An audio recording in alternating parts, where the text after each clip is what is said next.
Hey YouTube, what's up? Today is a different video. It's not an unboxing, it's not a review, it's not a tutorial.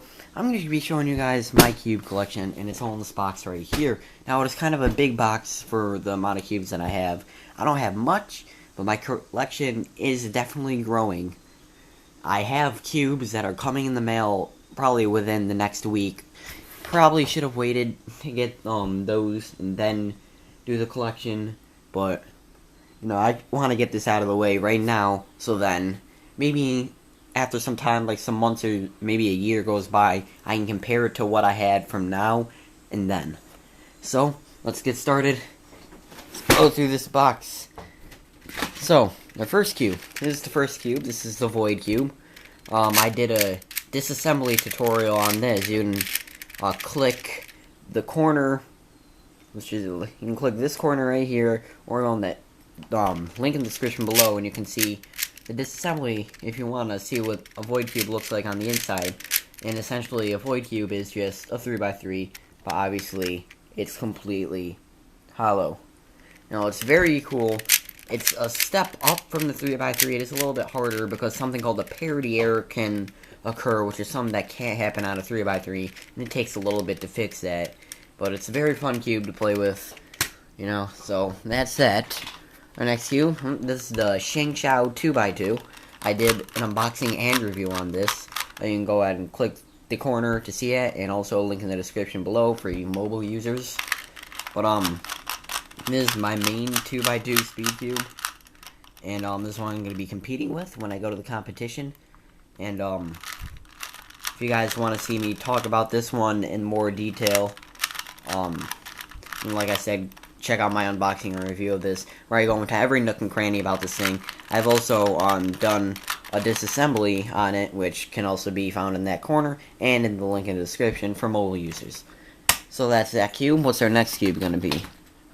I'll do this one and another one at the same time. So these are the two electronic Rubik's Cubes I have. This is the Rubik Slide, right? Yep, this is the Rubik Slide, and this is the Rubik's Revolution. Now the Revolution is the more popular electronic Rubik's Cube.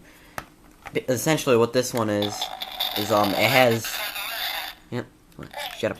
It has a bunch of different games on it. Like, this is the more popular one. You look around the cube and find the side that's lit up, then push that, and just keep searching and just see how long you can go.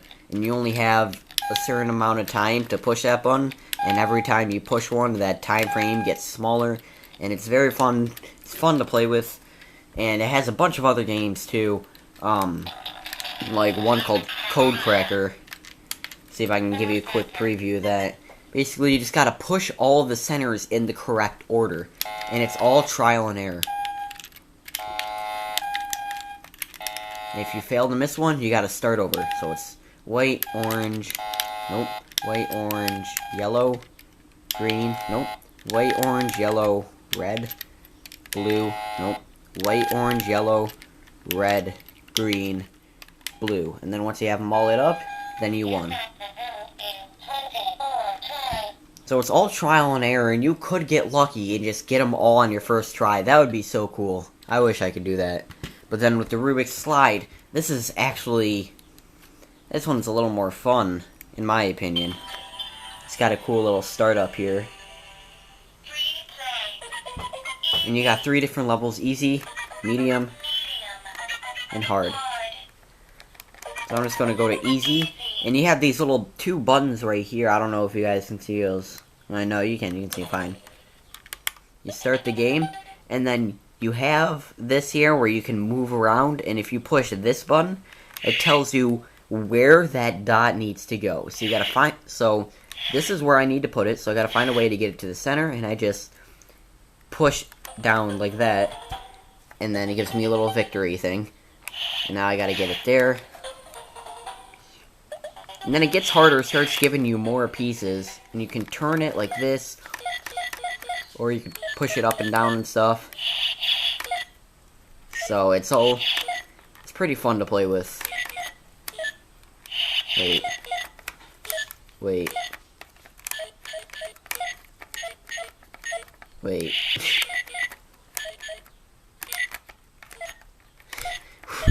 Well, screw it. We got more cubes to do. Anyway, that's the Rubik's slide. This is definitely a fun one. You guys can go check that out if you want. So next cube gonna be, oh, well, look at this. This is the Rubik's 360, and personally, I don't like this at all, because it's not a puzzle. There's no, crap. It's all, gravity and physics. It's not something that you have to try to figure out how to do. You just gotta get, I just don't like it. It's not like a normal puzzle where, let me just give this a quick scramble, where, you gotta think to what you can do, alright, to get the first side, I'm gotta put that there, do that, there's the first side, and then for OLO, I gotta do this, and it's not brain work, it's all gravity and physics, and I just don't like it. I have it because I got it years ago, because I thought it would be cool, and I just didn't like it. I haven't sold it or anything, because it's cool to have in a collection. It's cool looking, it looks pretty cool, but it's just, overall, it's not that fun to play with. So that's the Rubik's 360. Our next one, what's this? This is, oh, here we go. This is a mod that I made. And, as you can see, it's not entirely done. It's not stickered, and I gotta put plastic sheeting over this, over these. But it looks like it turns like a 3x3, but it doesn't. The only way to turn these, the left and right, is if you move the center slice 45 degrees, and then you can turn them. It's a custom mod based off of a cube called the Mix-Up Cube by Oscar Van Devenger. And, you can, if you want to see that cube, the Mix-Up Cube, then you can, click in the corner. I'll put either his video or Red KB's video in it. I'll put a video there. I'll put something there, and also in the link in the description. But it's just a variation of that. I still gotta put plastic sheeting over these cut edges, and I still gotta sticker it. But this is what it is right now, and it's really just a shape puzzle, not really a colored puzzle. All right, here's our next puzzle. Yay! The Rubik's brand 4x4. Now I did a disassembly on this. Link in the corner, annotation in the corner, and in the description. I did a disassembly tutorial if you want to see that. And but the 4x4 is a very bad quality 4x4. I'm very disappointed in it because I know Rubik's, the Rubik's brand, they don't make cubes to be speed cubes. They make them so someone can pick it up and just sit there and play with it, not try to solve it fast. But I know they don't focus on corner cutting because it's not a speed cube, but with bigger cubes, they got to focus on corner cutting so it's actually tolerable. If a layer is just barely out of alignment, it's just barely turned, if this middle layer is turned just slightly like that, it locks up the cube. You can't turn it. And the reason for that is because of its ball core mechanism. And if you see my disassembly video, you can see that the core is a ball and not like a 3x3 type core, which that is why I can't cut corners, because it has to follow the tracks. But if only they did a normal core, then that would be an okay cube. But our next cube, what's this? This is another mod. This is another custom mod. This is the octagon barrel. And you can see one of these pieces of plastic are missing. But basically, I know my 3x3's in here somewhere. Yep. So basically, it was just made from a 3x3 that I just cut the corners and edges in half, and then I put them back on, and I put plastic sheeting over it, and then re-stickered them. But, yeah, this piece of plastic came off, and this is all just glue right here. That's what that is. But it's just a 3x3 that shapeshifts, and, there can be a parity error. I just mix this up. Crap. Gotta go. Ah, crap. I'll solve it at some point. But it's very fun to play with. Cool if you want to take a break from a 3x3 and you want something to jazz things up a little bit, then this is it. And of course, the 3x3. Don't need to go into much detail on this. This is just a Rubik's brand 3x3. I've made this as best as it could. I've lubed this. It turns really smooth for a Rubik's brand, and it cuts corners a lot better than other Rubik's brand cubes can. I've got this to cut, half a cube, and that's pretty good for a Rubik's brand. Of course, the inner corner cutting is still complete crap, but that's the Rubik's 3x3. Next is the Super Floppy Cube, or technically it's a 3x3x1, and of course it turns like this, like you would expect, but it also shape-shifts, which is why it's different from the normal floppy cube.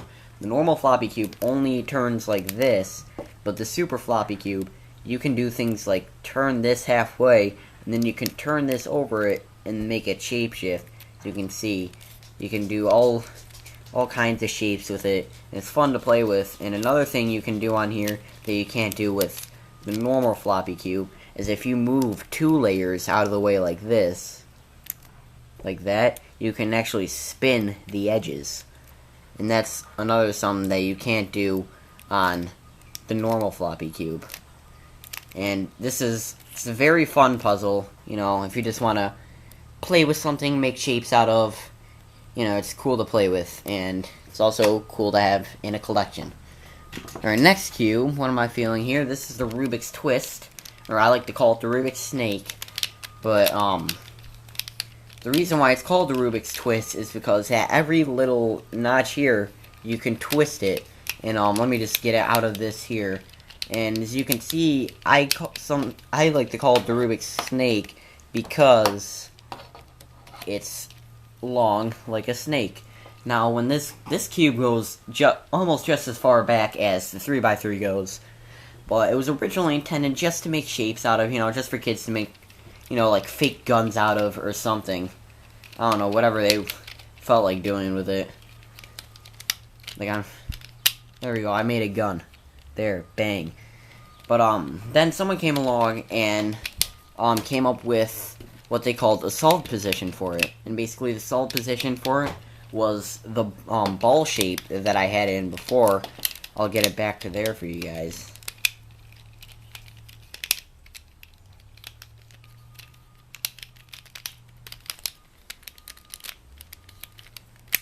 So this is what the solved position looked like. I don't know if any competition ever had this as a category, but, it's definitely a really fun thing to play with. You can make really cool shapes out of it. It's completely endless to the things you can make out of this. It's really fun to play with. If I just want to sit down and make some shapes, I'll take that, and it's really fun. So our next cube, this is a factory-made Rubik's ball. Now I think this is this isn't from America. I'm pretty sure this is from Japan because of the color scheme. On a normal 3x3, you know, blue is across from green, orange is across from red, yellow is across from white, when on this is not the case. On this, white is across from blue, and green is across from yellow. And that's the Japanese color scheme that Japanese Rubik's Cubes have. And it's interesting because, you know, you don't really see factory-made ball cubes.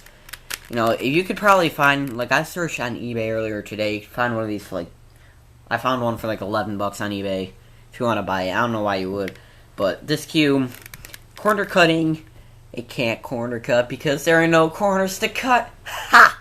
Got him! No. But the corner cutting is okay.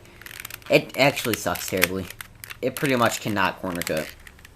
But yeah, it's pretty bad. So that's that. Let's move this out of the way there. Hopefully it doesn't roll away on me. But this is our next cube. I'll pull the other one out too. Right here. These are the missing link puzzles. I did a review on both of these. And if you want, you can go and click the annotation in the corner and link in the description to see this. Not only did I do a review, but I also did a solve of both of these, which a solve you can find in this corner and also in the description. A lot of links. But, if you haven't seen those, basically, they're just puzzles where you can twist the top and bottom layer. On this one, you can't move the middle layer, only the top and the bottom. And you can also use this empty space that they made to slide pieces around and switch them all over the place. And you can make all kinds of weird formations. And overall, it's a pretty easy puzzle. It's fun to pick up and play with. You know, if I just want to play with the puzzle for like 5 minutes or so, It's not too hard and it's not too easy. It's the perfect boredom puzzle, I guess you could call it. And this one is essentially the same thing, except it's not Rubik's brand, and this one is. They used to have stickers up here that said Rubik's, but they came off, and I don't know where they went. This is essentially the same thing, except they have the 6 Rubik's Cube colors, and so there are more sides, and the pieces don't have to be in a specific order. So, those are those two. How many puzzles do we have left? We only have 3 left. This cube, this is a factory-made puzzle. Like, I know people have made mods of this from a 3x3. Essentially, what you do, see, it is the same exact size as a 3x3. Basically, you would just cut along these, and you would actually use the stand of a Rubik's Cube to measure how to cut it. You would put it over the corner. I don't have a stand on me right now, but you would put it over the corner, mark it, and then you would just chop this area off. And, I don't like to play with this one much because it is very stiff. I can't take it apart for the life of me to be able to see what's inside and lube it. I would love to see what brand made this so I can maybe try to find something about this. But if you guys know anything about this cube specifically, tell me in the comments. Because this also has the Japanese color scheme like this has. And but if you guys know anything about this, leave a comment. I'd really like to know. It's a very interesting cube to me. But so that's that. I don't know what to call it. Don't worry about this. This is a 3x3 missing a layer. It was the Siamese cube, but oh well, it broke. And our last cube, this is the Shang Chao 5x5. Now I have made an unboxing and review of this. Link annotation in the corner and in the description if you want to see that. And my overall thoughts on it, it's very nice. After having it for a while and giving it a bunch of solves, it's had time to be broken in, and it's a really good 5x5. I know a lot of people say Shang Chao is just a copy of V-Cube, and they're kind of right, but they have a tradition of taking what V-Cube did and making them better. But, so this is a very fantastic 5x5. If you want a 5x5, go ahead and get this one, or a V-Cube if you want to be a trader. But I am a huge Shang Chao guy. I ordered 2 more Shang Chao cubes. Those are going to be a surprise for you guys. They should be coming in the mail within a week. And they're both Shang Chao, and I will do an unboxing and review of those. I'm not going to tell you what they are just yet, but once I do have them, I will put the first one in the corner and the next one in the corner once they have both came. So, that is my Rubik's Cube collection. You see, I got a lot of cubes. Well, not that much. It's actually somewhat small compared to other people's. But yeah. Thank you guys for watching. Hope you guys enjoyed. Comment, rate, subscribe. Please subscribe. Subscribe to my channel if you like this video. Subscribe. You can check out my channel. Check out more of my stuff as well. And so that's basically it. I post videos. I know my banner says every Friday, but I try to do a video every Monday, Wednesday, and Friday. And if not, you can always count on a Friday video. So I guess that's it. Thank you for watching.